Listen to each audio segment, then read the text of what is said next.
અંકલેશ્વર જીઆઈડીસીમાં આવેલા માનવ મંદિર નજીક જૈન દેરાસર જતી મહિલાને પોલીસની ઓળખ આપી 2 ગઠિયા સોનાની બંગડી ચેન મળી 6 તોલાના ઘરેણાં પડાવી ફરાર થયેલ 2 પૈકી મુંબઈના એક આરોપીની પોલીસે ધરપકડ કરી કાયદેસરની કાર્યવાહી હાથ ધરી છે।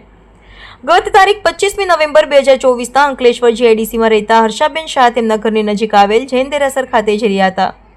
તે દરમિયાન માનવ મંદિર નજીક બાઇક સવાર 2 ઇસમોએ તેમની પાસે આવ્યા હતા અને પોલીસની ઓળખ આપી મહિલાને આટલા બધા સોનાના ઘરેણાં પહેરી જાહેર રસ્તા પર નીકળવાનું નહીં, મોટા સાહેબ જોશે તો ખીજવાશે એમ કહી તેઓએ મહિલા પાસે સોનાની બંગડી અને ચેન ઉતારાવી લીધા હતા અને તેઓને જૈન દેરાસર મૂકી જવા કહ્યું હતું। આ દરમિયાન બંને ઇસમોએ મહિલાને રૂમાલ આપી આમાં તમારા ઘરેણાં છે એમ કહી ત્યાંથી જતા રહ્યા હતા। જોકે મહિલાએ રૂમાલ ખોલી જોતા અંદરથી કાંસકો નીકળ્યો હતો। આ અંગે અંકલેશ્વર જીઆઈડીસી પોલીસ મથકે ગુનો નોંધાતા પોલીસે તપાસ હાથ ધરી હતી, જેમાં પોલીસને સફળતા મળી છે।